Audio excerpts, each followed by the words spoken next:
My mom recently told me the story of how an older couple wanted to have me. My parents and I used to go to an old, fancy restaurant by the docks, and while it's still there to this day, we haven't had the chance to go back. I've been going to the same restaurant for as long as I can remember, and I love the food, and preferably the filet mignon. I don't remember this encounter, and maybe that's a good thing. It's 2003 and my parents decided to take me to the restaurant for the first time and have a nice evening meal. My dad ordered as usual, my mom ordered the filet, and she ordered me something off the kids' menu. I ended up eating my mom's filet because of how much I liked it, but my mother's a sweet woman, so she didn't mind. Just as we were finishing our meal, an older woman waltzed up to the table and said, "You know, when I saw you two walk in with your baby, I thought, oh no, it's gonna ruin my dinner. But your baby is so well behaved and pretty too. I would like to have your baby." My mom laughed it off as a joke and thanked the woman for her kind compliment. The woman walked back to her table and sat down next to an older man, probably her husband. My mom said that whenever she looked at the couple, they would have their eyes locked onto me. She did her best to try to ignore it. As we were about to leave, the woman walked back to the table and said, "I would really like to have your baby." My mom got really creeped out and tried her best to keep her composure. "Oh, she's not for sale," the woman just said, "but she's so pretty. I would like to have her." My mom told the crazy lady that she couldn't take me away from her parents. The woman scoffed and walked toward the exit, with her husband or whoever he was, standing next to the door eyeing us down. My dad didn't do anything for some reason, probably because he knows that he's big enough to do some damage if the woman tried anything. I'm glad that I don't really remember this, but the crazy lady wanted to keep me for herself.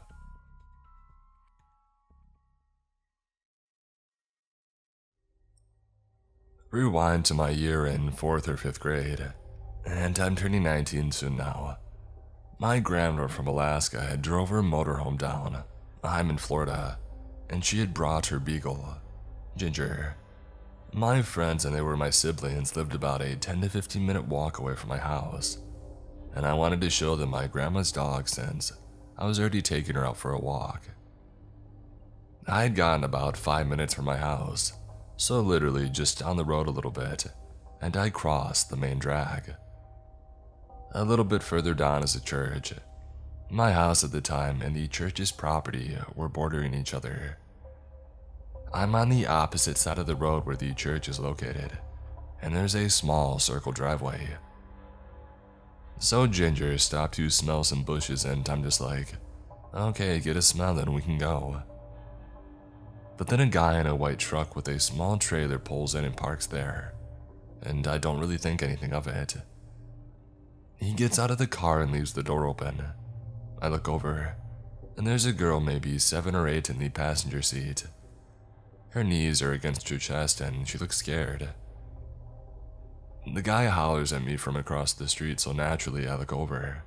He says, "Hey, I'm not gonna hurt you," over and over again. And then he starts crossing the road. I'm starting to freak out, and I start pulling Ginger's leash, but she is way into this bush and won't budge. He gets halfway across and there are no cars, and he asks me the most bizarre thing that I've ever heard. "Do you know anybody that's selling babies?" I look to the side, really anxiously trying to think of some kind of lie to get him to go down the street, or something just to get him away from me. I ended up saying, no, sorry. And Ginger finally was done, so I started to book it back home. He left and said nothing else and drove away. I totally forgot about the girl in the truck. I'm walking across the street back home, and some guy in a bug exterminator truck tells me that he saw what happened and asked me if I was okay. I just say yes, still being creeped out about talking to literally anybody else, Now a second guy shows up. He left shortly after, and I walked into my house and told my mom and grandmother. They were horrified that it had happened so close and they had no idea. My mom called the police and they took a description from me via the phone. But it was really bad because all I knew was that he was a little bit taller than me at the time, maybe 30, and he had a white truck and a trailer. I remember my stepdad pulling up people who got arrested recently and asked me if I had recognized any of them. Of course I didn't though.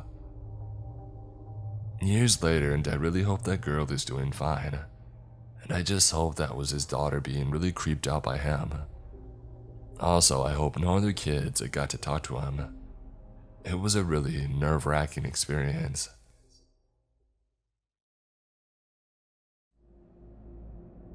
For background, my family moved to the countryside from the city when I was about 7 years old, and I'm 21 now. Both my parents had grown up in the suburbs and had lived in the capital of our state for about 10 years before we had moved.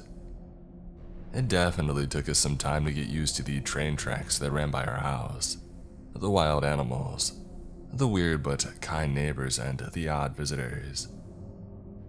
Another thing is that you have to get off the main road and turn onto a long gravel drive to get up to our house. We can see the entire length of the driveway from certain points in our yard, which is about 3 acres. A few years after we had moved in, my dad got a promotion at work, and as a result, started to go to conferences and business trips that lasted from a few days to a week, at least a couple of times a year. My mom felt nervous about being home alone with 2 young kids. I was 10 and my brother was 6. And so we decided to get a dog. We knew that we wanted a big dog, but something that would be gentle with my brother and I. After a few weeks looking at shelters, we took home Rocky. He was about 9 months when we took him home, and dirty pushing 70 pounds. We believed that he was a German Shepherd mix with some northern or mountain breed. We aren't sure to this day, but he's a massive red-colored dog with a long black muzzle and ears, a fluffy tail that he carries over his back, and a white stripe up his nose. It wasn't long until he was 100 pounds, and an absolute force to be reckoned with. Even though he was very gentle with both my sister and I, loved our cats and was a big ball of joy around everyone we brought into our house, he tended to be very territorial and aggressive with other dogs, and very protective of us, especially of my mom and I. Once the electric company came to do work on the telephone poles on our property without telling us at first, and after 20 minutes they finally had to call us because Rocky had trapped them in their truck and was jumping up and barking at their windows. I doubt he would have really attacked them if they had gotten out of their trucks, but it was more than enough to make them think twice. This protective instinct came in very, very handy one day. It was summertime and my dad was at work and my mom was home with my brother and I, since she was a teacher and off for the summer with us. My mom was working in our garden, and my brother and I were playing close by, with Rocky watching over all of us. Rocky all of a sudden sounded the alarm, throwing his head up in the air and barking and howling. He makes a deep woo-woo noise. I looked up to see a dirty white pickup truck pull off from the main road and into our driveway. This wasn't necessarily alarming at first, as people sometimes used our driveway to turn around when they got lost. But the white pickup slowly ambled up our drive, and I could see something strange in the bed. It was lumpy and discolored, but I couldn't really tell what it was until he pulled all the way up to our house, where our other cars were, and honked the horn to get our attention. It was meat. Giant red chunks of meat with some of the limbs of various animals still attached. It was the creepiest thing that I had ever seen in my life. Just a grizzled, scraggly man in his early 50s, driving a pickup truck full of meat in the southern July heat. I immediately just got a really bad vibe from this guy. And I remember my mom telling my brother and I to go inside, and we did. But we watched out the glass door. Rocky had surprisingly been quiet at that point, but was now next to my mom, and she had her hand around his collar. The guy rolled down his window and asked my mom if she wanted to purchase some meat. My mom said no and to please leave our property. Instead, he went on about the different types of meat, and asking how much we wanted. You know, beef, venison, pork, etc. My mom asked him to leave again, but instead he decided to get out of the nasty white pickup. As soon as his feet were on the ground, Rocky went ballistic, barking and snarling. This finally made the guy stop. He looked at Rocky, looked at my mom, and then asked, "Does your dog bite?" And my mom, deathly serious, replied, "Only if I tell him to." The guy took one more look at Rocky and I'm guessing decided not to mess with the giant, snarling beast. He got back in his truck, backed up, and headed back down our driveway. I don't know if he really was selling the meat or not, but apparently, he had been around to our neighbors as well, who had also gotten a really bad vibe from him.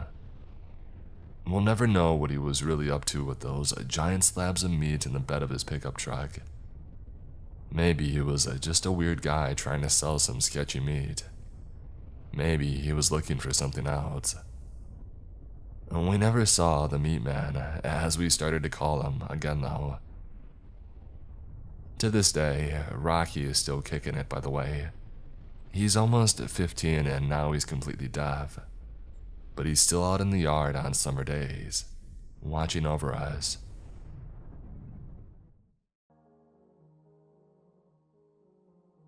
About 2 years ago, I moved into a new apartment.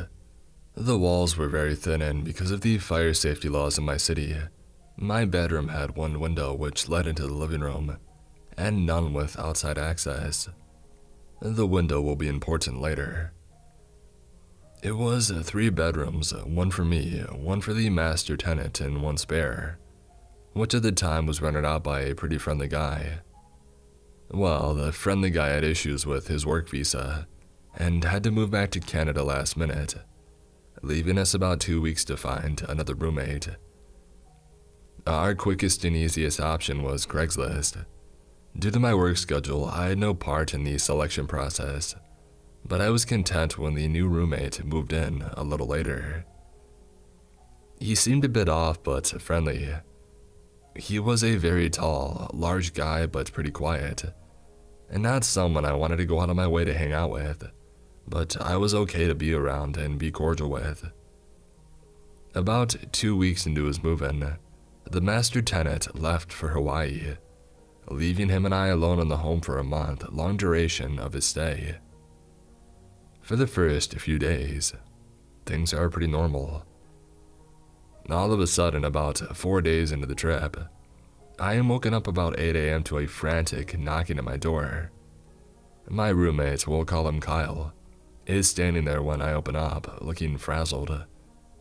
He looked me dead in the eyes and said, "So, do you want to tell me what went on last night?" To which I was shocked and confused because I had come home from work at about 9 p.m. and immediately showered and went to bed. I explained this to him and he tells me that he heard me screaming and arguing with someone in my room, that he saw me in the side alley out the window, arguing with our landlord, whom I had never even seen at that point, that he heard people coming in and out of our house. I tell him no way, none of that ever happened. After staring at me for a little longer, he leaves and he doesn't bring it up again. The next morning, I wake up to the same thing. This time, he says that he saw me arguing with my boyfriend. I was single at the time. Had seen me talking with our other roommate, who's in Hawaii, and asking me for the badge number of the officer that I had spoken to, since he had apparently seen me talking to a bunch of police as well. This time, I get angry and more or less tell him to cut this crap out, because I'm not doing anything and I don't know what he's talking about. He gets a weird look on his face and says, I think I had a seizure in my sleep.